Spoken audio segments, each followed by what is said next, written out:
былтырғы жыл 2019 жылда бізде бесік жыры фестивалі өткен. Бұл өзіміздің бір жобамыз болатынды.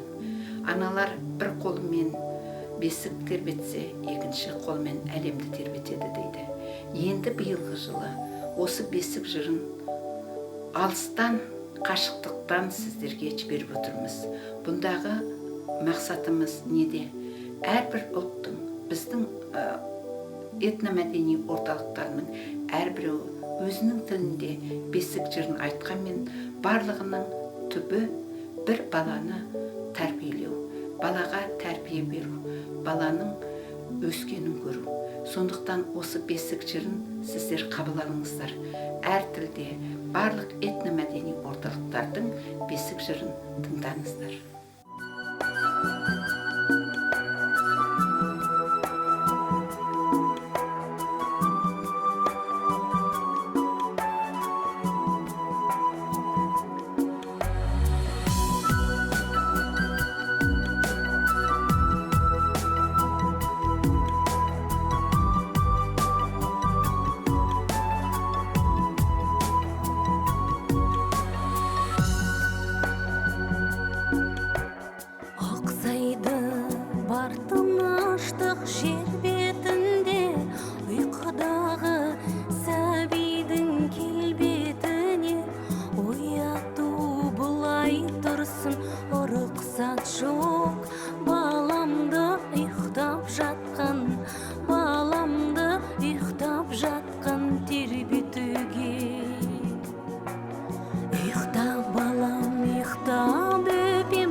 und singe ein Wiegenlied. Schlafe, meine Mädchen, schlaf ein, es ruhen Schäfchen und Vögelein, Garten und Wiese verstummt, auch nicht am Beinchen mehr summt, der Mond mit silbernem Schein, Güte zum Fenster herein, schlafe beim silbernen Schein, schlafe meine Mädchen, schlaf ein, schlaf ein, schlaf ein. Auch in dem Schlosse schon liegt alles im Schlummer wie Gicht. Es regt sich kein Müschen sich mehr, Keller und Küche sind leer. Luna mit silbernen Schein, Gücke zum Fenster herein, schlafe beim silbernen Schein, schlafe meine Mädchen, schlaf ein, schlaf ein, schlaf ein.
Спи, дитя мое, усни, сладкий сон к себе мани. Няньки я тебе взяла, ветер, солнце и орла. Улетел орел давно, солнце скрылось за горой. Ветер после 3 ночей мчится к матери своей. Ветра спрашивает мать, где изволил пропадать, али звезды воевал, али волны все гонял. Не гонял я волн морских, звезд не трогал золотых. Я дитя оберег